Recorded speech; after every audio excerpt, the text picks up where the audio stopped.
Hello viewers, আসসালামু আলাইকুম। যে যেখান থেকে আমার এই ভিডিও দেখছেন, আশা করি সবাই ভালো আছেন, সুস্থ আছেন। আর আমি আপনাদের দোয়ায় আল্লাহর রহমতে মোটামুটি ভালো আছি। আমি অল্প একটু অসুস্থ, আমার একটু ঠান্ডা লাগছে, সিজনাল চেঞ্জ, তাই একটু ঠান্ডা লাগছে। আমার ভয়েসটা ক্লিয়ার আছে কিনা আপনারা কমেন্টে জানাবেন। তো আমি আজকে আপনাদের মাঝে চলে আসলাম পায়েসের রেসিপি নিয়ে। পায়েস আজকে আমি তৈরি করেছি পোলাও চাউল দিয়ে। আর আমি লিকুইড দুধ ইউজ করি নাই, তার কারণ হয়েছে আমার বাসায় লিকুইড দুধ ছিল না, দেখে আমি 1 লিটার পানিতে পাউডার দুধ প্রায় 4 চামচ বা মেজারমেন্ট কাপের হাফ কাপ দুধ ব্যবহার করেছি। আমি পরে আবার কিছু পাউডার দুধ মিক্স করে নেব। আর তেজপাতা, দারচিনি, এলাচ আমি পানির সাথে সিদ্ধ জাল করতে দিয়ে দিছি। আর এখানে আমি গুড় কেটে নিচ্ছি। আর এই গুড়টা কেমন আপনারা জানাবেন। আমার কাছে মোটামুটি ভালোই মনে হলো, তাই আমি চাইলাম আজকে গুড় দিয়ে পায়েস তৈরি করি। আপনারা কে কেমন করে পায়েস খান জানাবেন। আর পায়েস আমার খুবই ভালো লাগে, আপনাদের কাছে কেমন লাগে বলবেন, কে কেমন খাইতে পছন্দ করেন।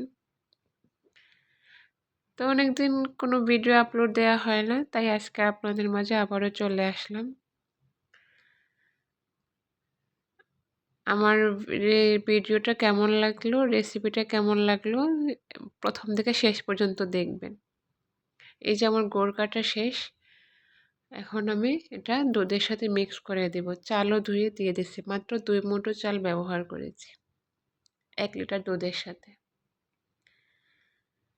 দিয়ে এটা গলে যাওয়া পর্যন্ত একটু নাড়াচাড়া করে দেব। আর আমি এতে কিশমিশ, বাদাম ব্যবহার করেছি, চীনা বাদাম ইউজ করেছি। তো আপনারা চাইলে কাজু বাদাম, কাঠবাদামও ব্যবহার করতে পারেন। আমার হাতের কাছে চীনা বাদাম ছিল, তাই আমি চীনা বাদামটাই ব্যবহার করেছি। তো যখন আপনারা রান্না করবেন তখন সব সময় নাড়তে হবে, না হলে নিচে ধরে যাবে। পায়েসটা সব সময় নাড়ার উপরে রাখতে হবে, কারণ যখন পানি কমে আসবে তখন হাঁড়ির নিচের দিকে একটু পোড়া লাগতে পারে, তাই সবসময় নাড়ার উপরে রাখবেন।